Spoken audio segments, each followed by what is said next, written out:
그래도 저라면 장박비를 아껴서 다른 옵션을. 안녕하세요, 비튜브입니다. 오늘은 카라반 옵션 3편입니다. 이 영상이 옵션에 대한 마지막 영상이 될 것 같은데요. 혹시 더 궁금하신 옵션이 있으시면 댓글 부탁드립니다. 1, 2편과 마찬가지로 제가 설명드리는 순서와 중요도는 전혀 상관이 없음을 미리 말씀드립니다. 1편 영상을 보다 보니 에어컨 종류와 장단점에 대해서는 다루지 않았기 때문에 여기서 잠깐 언급을 하려고 합니다. 카라반에는 크게 세 종류의 에어컨이 설치가 가능합니다. 벽걸이 에어컨, 언더베드 에어컨, 루프 에어컨. 벽걸이 에어컨의 경우 아시다시피 실외기를 따로 설치해야 합니다. 일부 카라반 같은 경우 전면 수납함이 없는 카라반도 있는데요. 그럴 경우 바닥에다가 실외기를 설치해야 하는 경우도 생긴다고 합니다. 벽걸이 에어컨 같은 경우 가성비가 매우 좋습니다. 다만 600급 이상의 광폭 카라반이면 살짝 냉방 능력이 부족하다고 말씀하시는 분도 있습니다. 또한 실내 수납함에 에어컨이 들어가야 설치가 가능하기 때문에 달고 싶어도 못 다는 상황이 올 수가 있습니다. 가격은 60만원에서 80만원 정도 하는 걸로 알고 있습니다. 다음은 언더베드 에어컨입니다. 이 녀석의 가격은 벽걸이 에어컨의 2배 정도 하는 것 같습니다. 언더베드 에어컨은 컴프와 본체가 일체형이라서 실외기가 따로 필요하지 않습니다. 대신 그만큼 소음이 조금 있는 편입니다. 침대 밑에 설치를 하기 때문에 수납 공간이 사라진다는 치명적인 단점이 존재합니다. 만약 침대와 서비스 도어가 연결되어 있는데 거기에 에어컨을 설치한다면 당연히 캠핑 장비를 많이 실을 수 없다는 단점이 있습니다. 그래서 요새는 언더베드 에어컨을 많이 기피하는 추세입니다. 마지막으로 루프 에어컨입니다. 천장에다가 설치를 하는 것인데요. 그렇기 때문에 천장을 잘라내야 한다는 치명적인 단점이 발생합니다. 루프 에어컨도 언더베드 에어컨과 마찬가지로 컴프와 본체가 일체형인데 컴프가 실외기 쪽으로 되어 있기 때문에 소음이 많이 없다고 합니다. 다만 무게가 30kg이다 보니 천장에 처짐 현상이 있을 수 있고 지속적으로 사용하다 보면 천장 떨림 현상도 발생하게 된다고 합니다. 루프 에어컨을 설치하는 곳 옆에 옷장이라든가 냉장고의 프레임 등이 있어야 안전하다고 할 수 있습니다.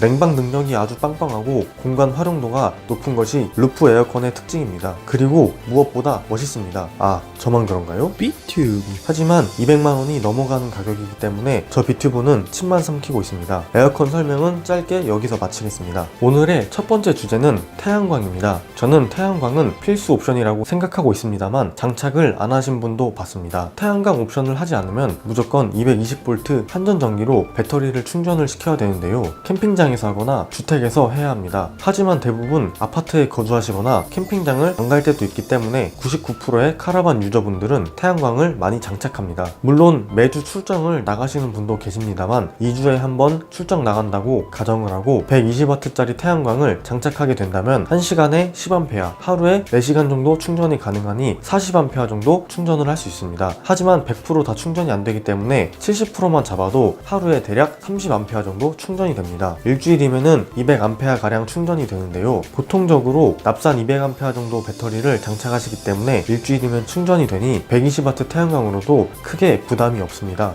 120W 플렉시블 태양광은 대략 40만원에서 50만원 선 정도로 하고 있습니다. 태양광만 달았다고 끝나는 게 아니고 태양광 컨트롤러도 같이 달아줘야 효율이 좋습니다. 보통적으로 MPPT를 많많이 다시는데요. MPPT는 20A, 30A, 40A 세 가지 모델이 있습니다. MPPT 구입 후 배터리에 배선을 먼저 연결하면 12V로 알아서 세팅이 됩니다. 그 이후 태양광과 MPPT를 연결하시면 됩니다. 두 번째는 인버터입니다. 인버터란 DC 전기를 AC 전기로 바꿔주는 장치입니다. 카라반의 배터리가 12V이기 때문에 인버터로 220V 전기로 바꾼 후에 전자레인지나 가습기, 에어컨 등을 사용할 수가 있습니다. 납산 배터리는 효율이 좀 떨어지기 때문에 인버터를 달고 전자레인지를 가동시키더라도 성능이 제대로 발휘가 되지 않습니다. 그래서 보통적으로 인산철 배터리나 리튬 이온 배터리를 장착하신 분들이 많이 하시는 옵션입니다. 세 번째는 APU입니다. APU는 쉽게 말하자면 전기를 차단시켜주는 놈입니다. 사진을 한번 봐볼까요? 외부 전기가 있고 APU를 거쳐 인버터로 흐르게 되어 있습니다. 외부 전기는 당연히 220V 한전 전기인데요. 인버터는 입력이 DC 12V입니다. APU를 장착하지 않았다면 인버터에 220V가 들어와 버려서 인버터가 저세상으로 가버립니다. 물론 인버터를 꺼놓으면 되긴 합니다만 깜빡 잊고 끄는 걸 잊어버렸다고 하면 70만원이 그대로 증발해버립니다. 안 그래도 신경 쓸 게 많은 카라반인데 이런 것까지 일일이 신경 쓰기가 어려우니 APU를 장착하셔서 편안한 캠핑이 되시길 바랍니다. 네 번째는 옵션의 꽃 EMP입니다. 저는 카라반 옵션 중 정말 제일 좋은 좋은 옵션이라고 생각을 합니다. 출장을 나갈 때마다 목적지에 도착해서 한 번, 집에 복귀 후 주차장에서 한 번, 총 2번의 수평을 잡아야 됩니다. 운이 안 좋으면 목적지에서도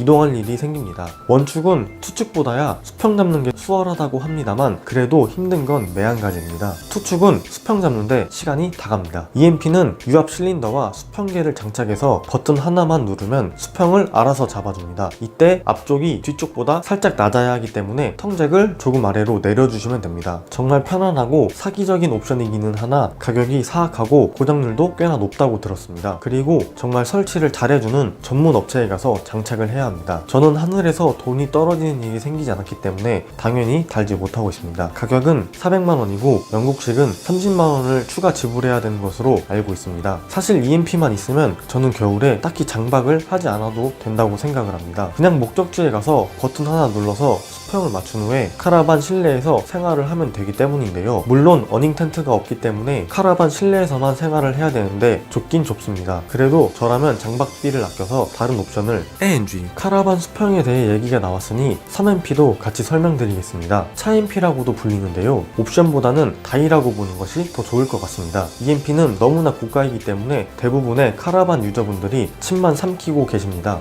컷! 그래서 보통적으로 텅잭으로 앞뒤 수평을 맞추고 좌우는 그냥 지면으로 맞춥니다. 이후에 아웃트리거를 내려서 카라반을 고정시키는데요. 카라반 가운데에 있는 바퀴가 지면에 닿아 있기 때문에 카라반 내부에 들어가면 엄청나게 꿀렁이는 것을 느낄 수가 있습니다. 바퀴가 고무이기 때문에 당연한 증상입니다. 그럼 이런 생각이 듭니다. 아웃트리거 많이 내려서 카라반 바퀴를 띄우면 되지 않느냐? 네.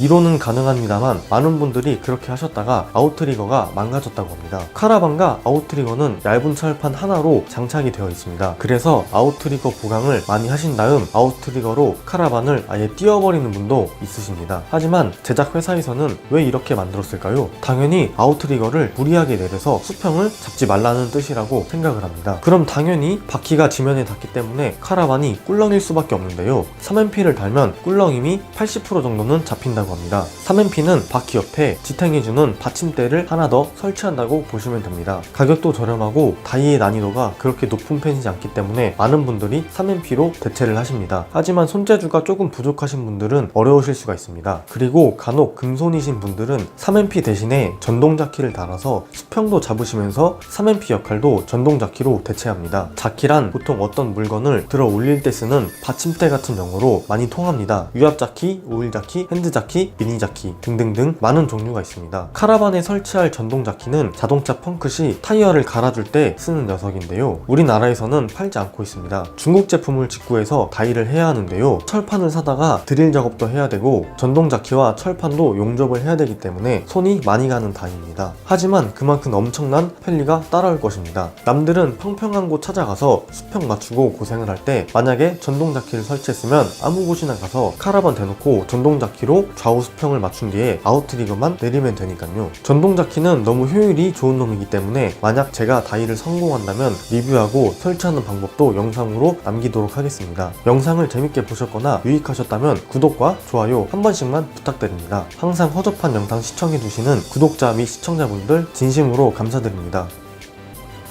뿅.